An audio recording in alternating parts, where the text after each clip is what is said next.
Hi, everybody. My name is Jared Cahan, and welcome to our alumni and parent meetup. We are going to take about a half an hour to run through our program tonight, and we're going to get an opportunity to meet with to answer questions and to get to hear from amazing alumni and parents of Rustic Pathways programs. So I started with Rustic Pathways a few years ago. I am the regional development manager for the East region, but in my operational role, I have been running the rice field service base in Thailand for the past couple of years, overseeing incredible service opportunities in Southeast Asia and getting to have a lot of students travel with us in a really incredible place. On this call, I'm going to tell you a little bit about Rustic Pathways. I know that you probably all know all about it. I'm going to go over our no anxiety policy. Then we're going to hear the bulk of it from parents and students, get an opportunity to ask some questions at the end, and then quickly tell you about a survey that's going to come out afterwards. Oh, I just need to make this full screen. Sorry, excuse me. All right. So Rustic Pathways sits in the crossroads of education, travel, and philanthropy. We believe that travel should be an essential part of every student's education, that non-cognitive skills like grit and empathy and cross-cultural understanding are lacking in traditional schools. And so in order to provide this to students, we believe that the best way to do so is through a travel experience, an immersive, authentic travel experience. And one of the ways, and we think the most impactful way, to really make this meaningful for students is by working with local communities on development projects, on grassroots level development projects, including infrastructure, education, health services, etc. This could be really, really impactful and provides our students with that experience to build upon those raw skills.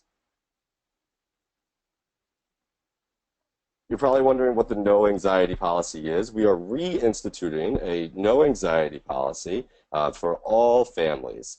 Basically, we understand that the world is ever changing and our plans are ever changing. And so with our no anxiety policy, you can cancel for any reason up to the day of travel, and we'll escrow 100% of the program fees for up to 2 years from the cancellation date. Please check out the website, rusticpathways.com/cancellation policy for more information on this. So let's get to why you are all here, the parent and student testimonials.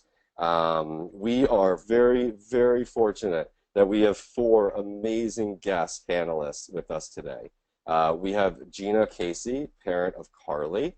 Carly did a ton of programs with Rustic Pathways starting in 2013 in the Dominican Republic, in Tanzania, in China, and then spent a gap year in Fiji in the South Pacific with us last year.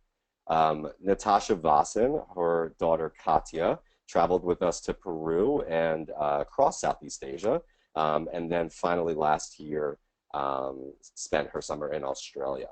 And then we have 2 student alumni as well, Henry Philpott, who traveled with us 2 times, going on 3, starting in Laos last year in Peru, and will be climbing Kilimanjaro in Tanzania this summer.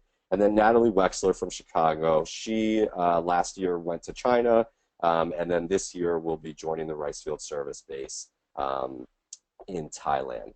So I want to start with asking a question to Gina.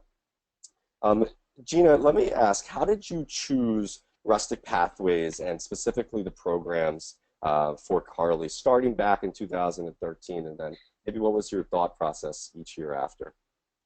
Okay, Carly's my second daughter. I have an older daughter, Casey, who also did Rustic Pathways. I was looking for something for Casey in the summer that would be interesting and incorporate some community service.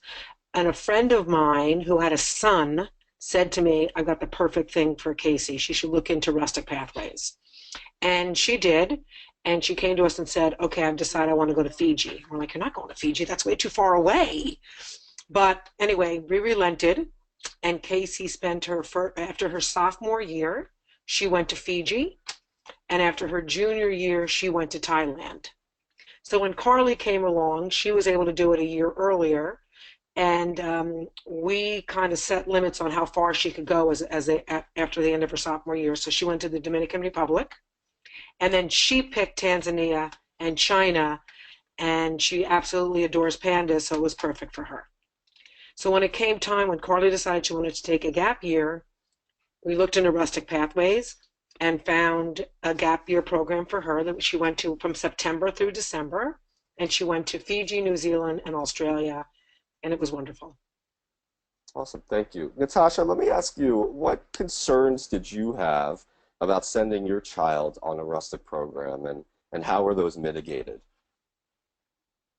Um, I, well, it was far away. So Katja went to Peru the summer after her ninth grade.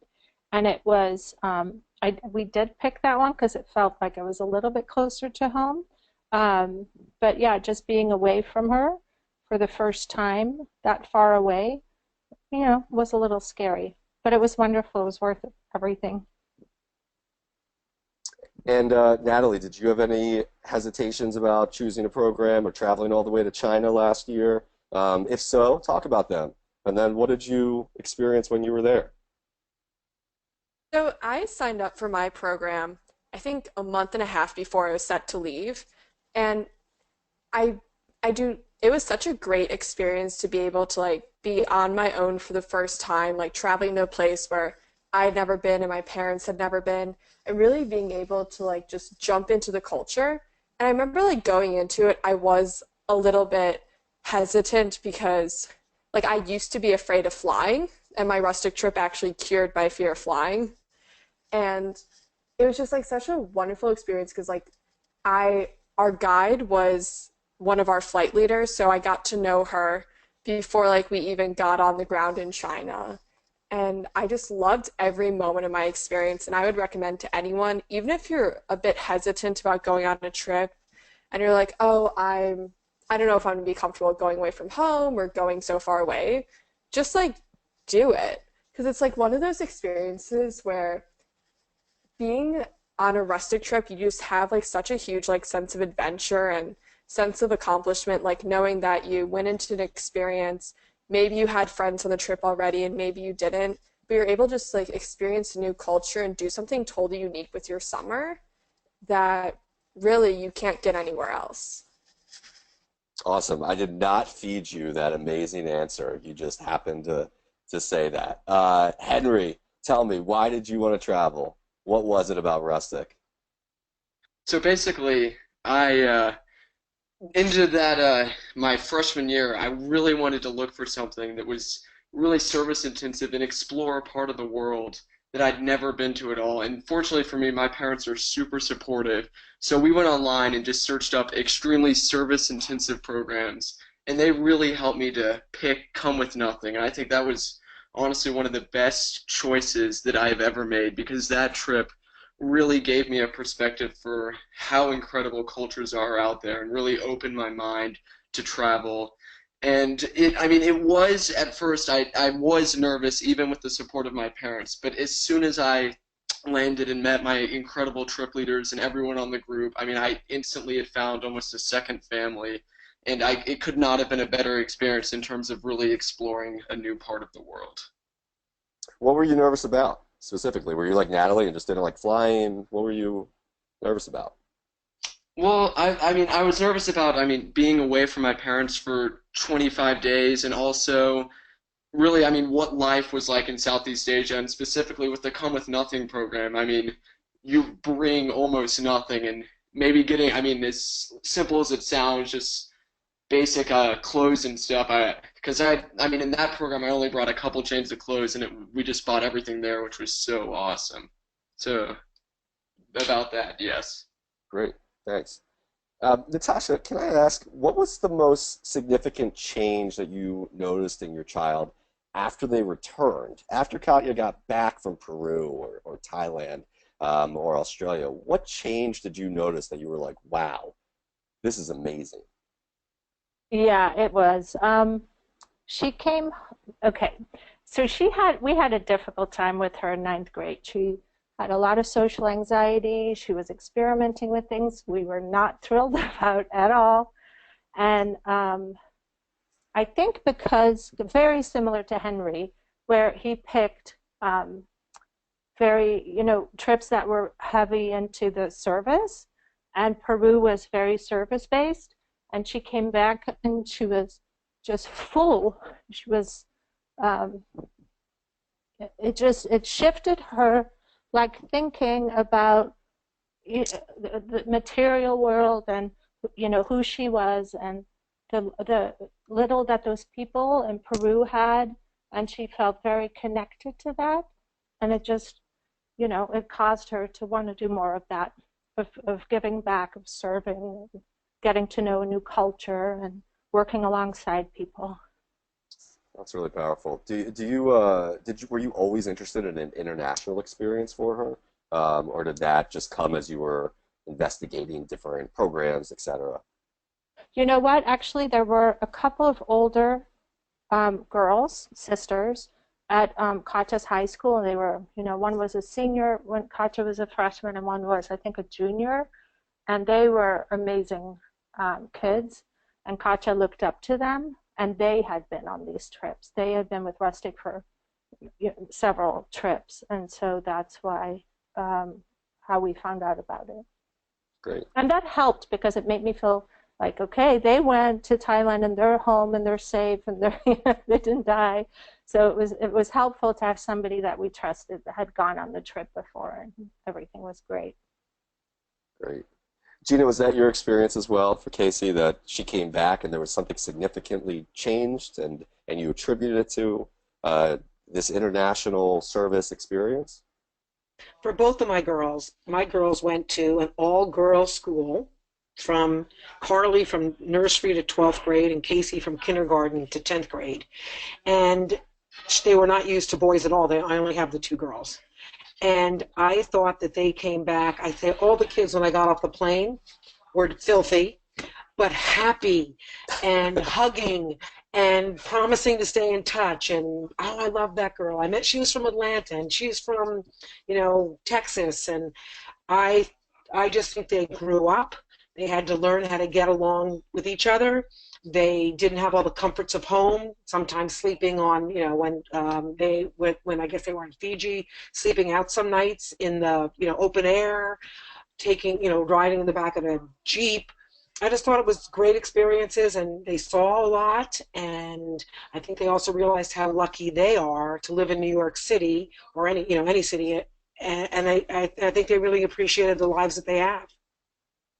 Great. Natalie, tell us what was the most significant lesson that you learned? We heard from the parents, but what did you learn from your travel experience with us last year? Huh.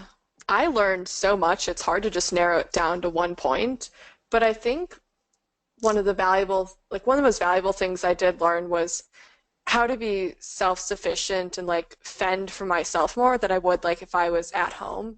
Like I remember one of the nights, I think it was the first night, like the air conditioning in the hotel was like broken. So I like texted my parents and probably woke them up. I was like, "Mom, Dad, the air conditioning's broken."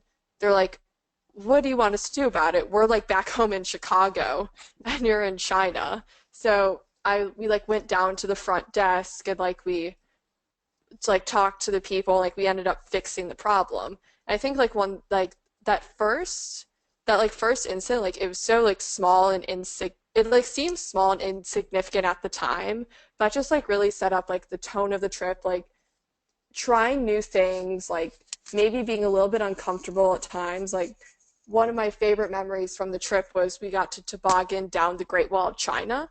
And I remember going into it, I was like, oh, it's going to be, I hate roller coasters. I'm like, oh, it's going to be fast, it's going to be scary.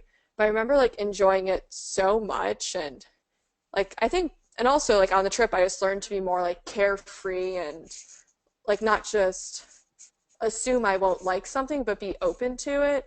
And that really like let me grow and stuff. And even now, like back at home and in school, I find myself like trying out activities and going to shows and like trying new foods that I probably wouldn't have thought about trying if I hadn't learned how to be like more carefree and open to new experiences on my rustic trip.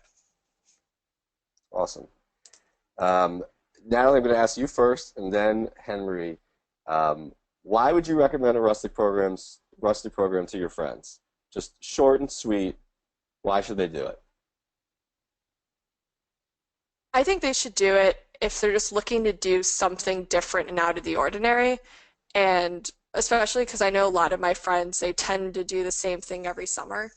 And a rustic trip is just one of those things where there's no better learning experience than being halfway around the world with people who you met a couple days ago, like having some of the best experiences of your life. Henry, let's hear it. Uh, I would absolutely, I mean, in terms of recommending it to a friend, would recommend Rustic because at least for me, it completely changed almost my lifestyle and gave me a completely new perspective and outlook on the world. I mean, at least for my Laos trip, I thought I was living in this way. It was almost, I mean, it was great and everything, but then I get to Southeast Asia, and these people are just beyond happy. It's almost an ambiance of just happiness that you can feel just radiating off in a way that I just had never experienced before. And I think that I tried to learn from these people and tried to take that back. And I think that everyone should have the opportunity for those type of experiences because those are really or what can shape you and shape your life down the future. And I mean, for me, I have not been able to learn so much stuff that I've only learned through rustic trips and traveling. And there's nothing more valuable than those experiences. So for those reasons, I mean, absolutely, I would recommend to Rustic any to any of my friends just because of everything that you learn and how valuable at least it's been for my life. Awesome, thank you. And then Natasha, uh, what would you tell a parent who's on the fence about sending their child on an international travel program with Rustic? And Gina will get you right after. Um, I have yet to meet a child that went on a rustic trip that didn't come home completely filled up, spiritually. And Katja, because then she got really into giving back in service, started doing service at home here in San Diego as well. And it like it gave her direction in her life. And she's now obviously waiting to be accepted to colleges, and her major is based on what she learned in Rustic. She wants to do cultural anthropology or global development, and that wouldn't have happened if it wasn't for Rustic. Oh, thank you. Gina? I'd say to all you parents, let them go. It's a magnificent program. Number one, they get T-shirts that all have Rustic Pathways on it, and they meet in the airport. And the actual Rustic Pathway trip starts in the airport when they meet the other kids there. Someone flies there with them. There are counselors from the United States, and then there are local counselors. I'd say don't insist that they call you every day or be in touch with you every day. Rustic sends, I don't know, weekly, maybe bi-weekly, twice a week, I should say, updates on what they're doing. They're having a great time. I would not hesitate to recommend it to any parent. Truly, my kids just had an amazing time.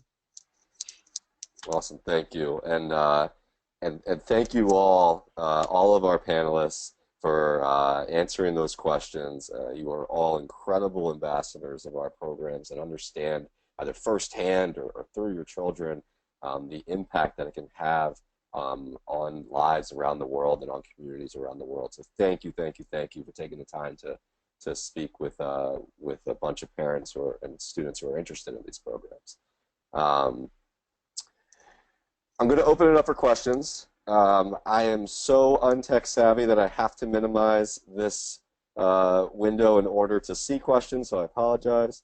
But if you have any questions, and you type them into the questions um, box. I'm going to answer, and we just have a couple more minutes. If we don't get around to any questions that you may have, I'll stick around afterwards, and I'm happy to answer additional ones as well. So the first question is for the students. So students, did you find that it was easy to make friends on the trip? Why don't we have Henry, and then Henry, you start. For me, absolutely. I mean, immediately upon entering even the airport and sitting down, I identified all the people wearing Rustic shirts, and we just got along immediately, and it was fantastic. And I think for me on the Come With Nothing trip, everyone that was on that trip really just had this awesome mindset. And I'm sure that's the same with all Rustic trips. And I just really connected, and we all share this interest of traveling. And there were a lot of international people on my trip too, from Japan and Albania, and it was super cool to form relationships with those people. So whenever I go out of the country, I always have those connections, and I'm still lifelong friends with a bunch of people. So absolutely, and the friendships that you make will last a lifetime.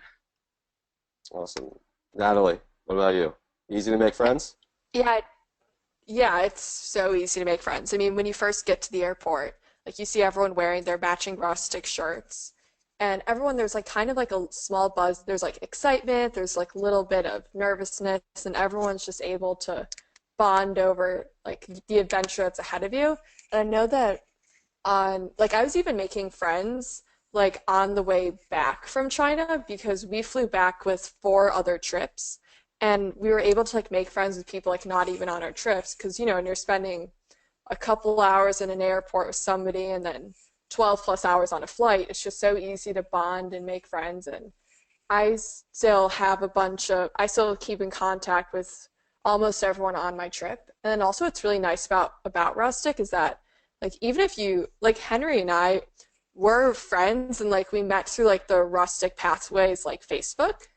And so it's been like really cool because like everyone has this like common thread of being a part of Rustic Pathways. So we're just able to like relate to everyone so well and talk about our trips, and it's really like welcoming and like wonderful community. Another question for both of you is just generally, did you ever feel unsafe on a Rustic Pathways trip? And Natalie, we can start with you. No, I actually didn't. Yeah, I mean, Rustic does such a great job of like making sure that like the group is staying together and like checking in with people. And yeah, no, I mean, were there times I felt nervous? Yeah, like especially like when I was about to like go toboggan down the Great Wall of China or like taking off for the first flight. I mean, there were times of nervousness, but no, I never felt unsafe. Awesome. Henry?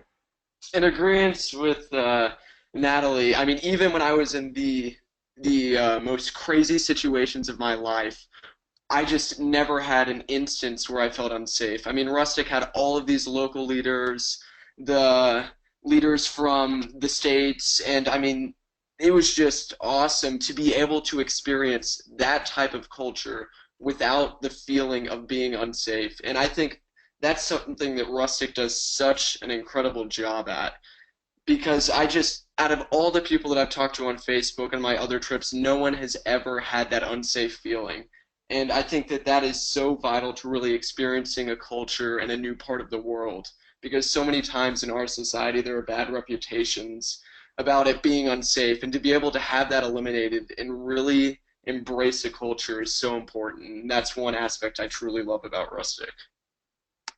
Great. Um, the next question is if we provide scholarships or financial aid to students, and the answer to that question is yes. Rustic Pathways is a leader in providing financial aid for our programs to students. Unfortunately, the deadline for this summer has passed, and so I'm unsure exactly if our alumni or parents have any recommendations on ways to fundraise tuition, but I do know that many students do fundraise do look for outside sources, do get jobs, and then also apply for various scholarships um, that they may find. Um, so I wanted to touch on that for that parent specifically who asked. And if a parent or one of the alumni have a specific point on that, feel free to jump in, and if not, I can move on to the next question.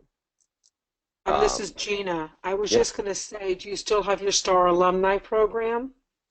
we do. So the STAR Alumni Okay, well, Program, that gives you some money off for future Rustic Pathway trips, that's which is correct. nice. It's nice, yeah.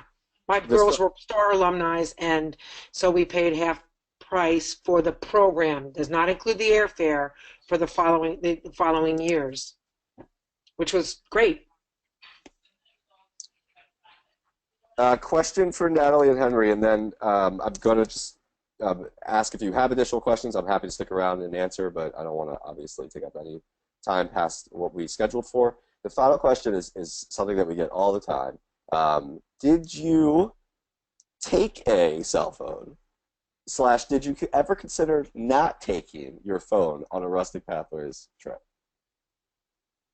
Natalie. I took my cell phone because Marvels of China is a trip like in a city because like you go to Beijing, Shanghai, and Xi'an. So, and also for like travel and stuff. So for me, it wasn't really a question of like not bringing my phone, but for the trips I'm doing this summer, Rice Fields, Monks, and Smiling Children, I don't know if I'm gonna bring my phone. I mean, my parents probably will want me to for like travel days and stuff, but I don't see myself like using it while I'm on the program. So for me, on the program that I really questioned bringing my cell phone was on the Come With Nothing Mekong expedition, and I ended up bringing my phone for the purposes of in the airport if my flight to the Los Angeles did get canceled or something, I needed to talk to my parents to reschedule, and also for the purpose of taking photos since I didn't have a camera. But outside of that, I just put my phone away and I did not use it at all. And in Peru, I used it a little more in terms of just, again, taking photos, and it was more of an urban trip, and because we basically planned the entire trip and navigated the country. So we had our rustic leaders numbers in case we needed to contact them at any time. But I mean, for the most part, I only had my phone for photographs. Great. Thank you to everybody that asked questions, and again, I'll stay after to answer even more of them that came in. And thank you again to our panelists. This was incredible, moving, and informative, and I hope it answered many of the questions that some of the parents and families listening today had. So thank you so much. Um, Finally, here is a little bit of information about our upcoming webinars. So this Sunday, we're going to have how to choose a rustic program, and then followed up by what to expect on travel day. We talked about it just a little bit, but everybody's in their t-shirts ready to go. Top 10 student travel questions on Thursday, April 6th, and then staff picks on the 11th. Most popular rustic programs. That should be a pretty good one. Please check your email and register for those meetups. And then see you this summer. If you have questions, please feel free to email us and have or call us, and we are happy to help you decide on some amazing programs for you or your student. Thank you all so much.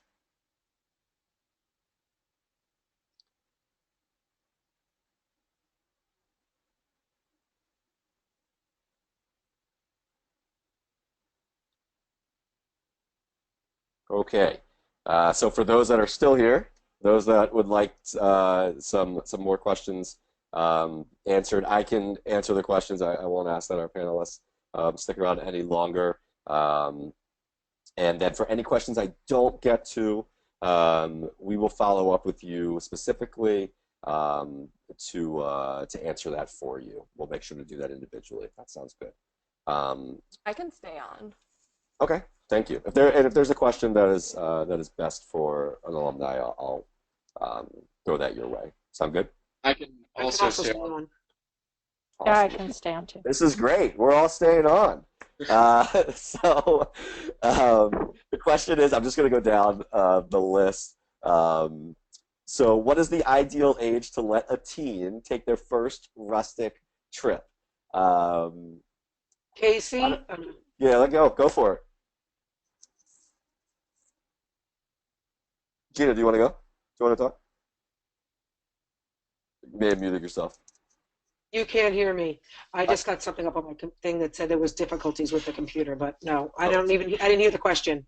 oh, so it was, what is the ideal age to let a teen take their first rustic trip?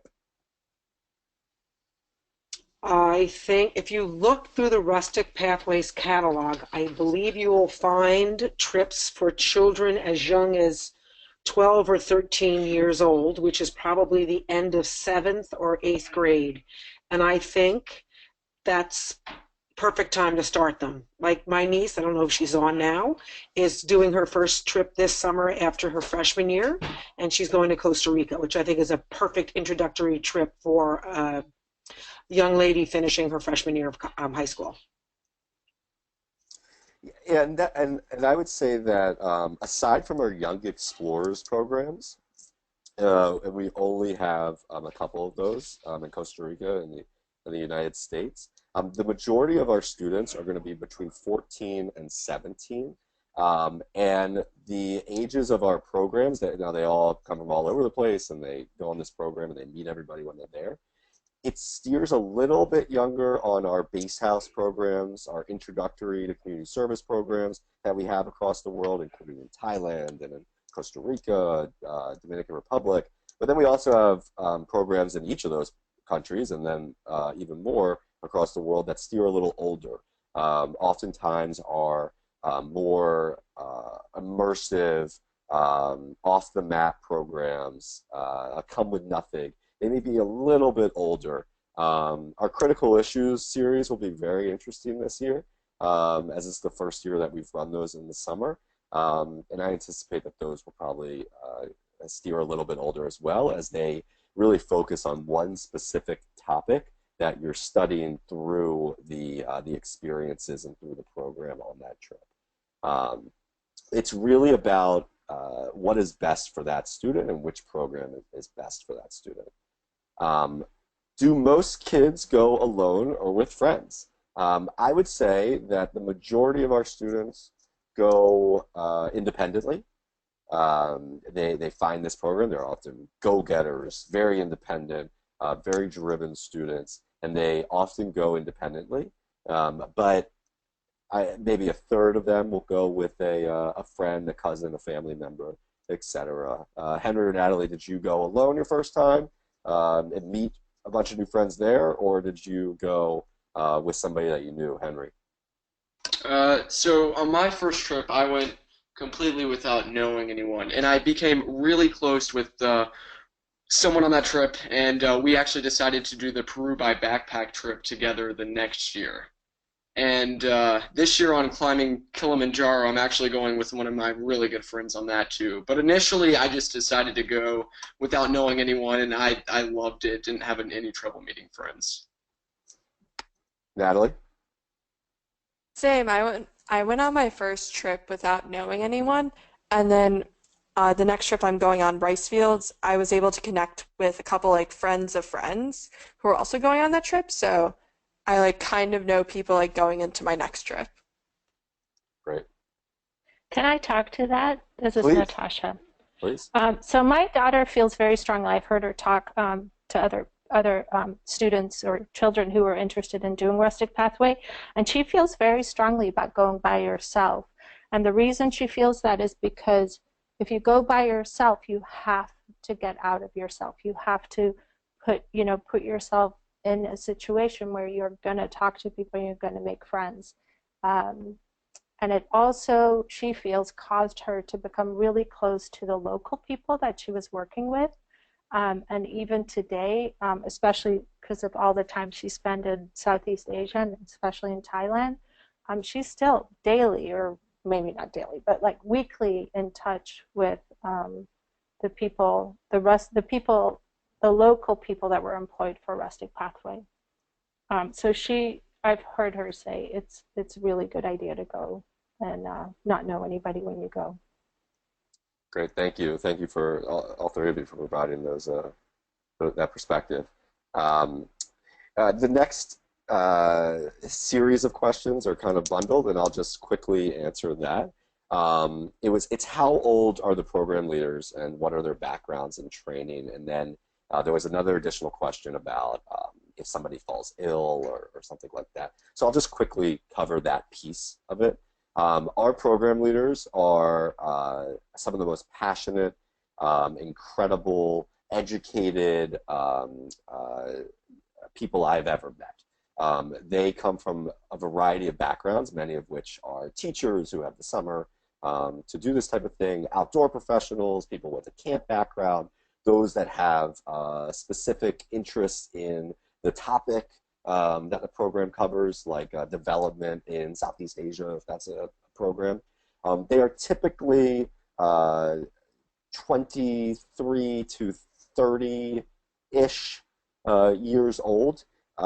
They go through an extensive background check, hiring process, multiple levels of interviews complete with references, and then trainings as well. So these may be medical trainings at every single program leader, whether international from I'm from Maryland and I used to work in Thailand, or from that country, is at least CPR first aid certified, many of which are going to be something called a wilderness first responder. It's basically the highest level of certification below an EMT that somebody in our industry can obtain.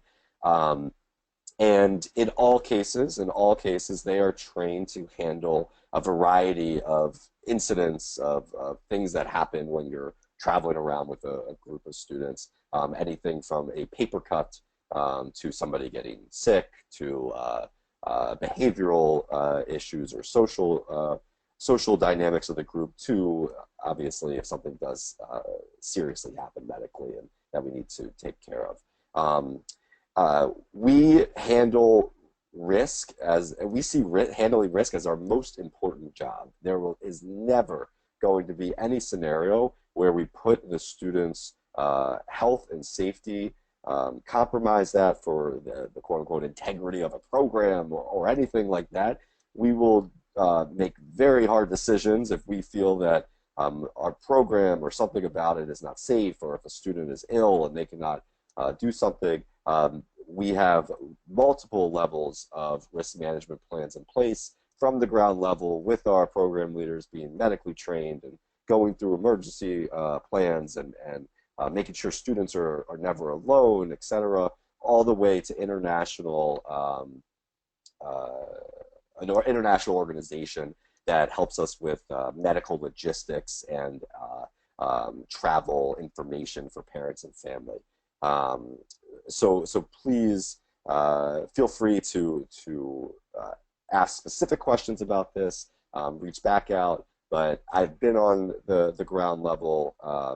I can speak firsthand, and I'm sure our alumni can speak firsthand about the dedication and the level of focus that we put into managing the inherent risk that comes with traveling to across the world.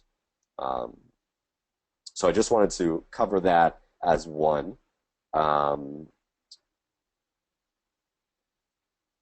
And then there was just a quick question about whether there was a healthcare professional on site. The answer to that in most cases is going to be no. Our staff are trained, as I mentioned, in medical in a medical capacity, and if there was a need for something beyond what we can deliver in terms of treatment, then we would go to either the closest or most appropriate facility to our program. I would like to cut it off here. I know that there are still lingering questions, and please, again, I will reach back out individually with those answers. These were just kind of the larger, more general, more broad questions that came in. Again, I would like to thank our panelists so much, and thank you all the attendees for taking time out of your evening to join us.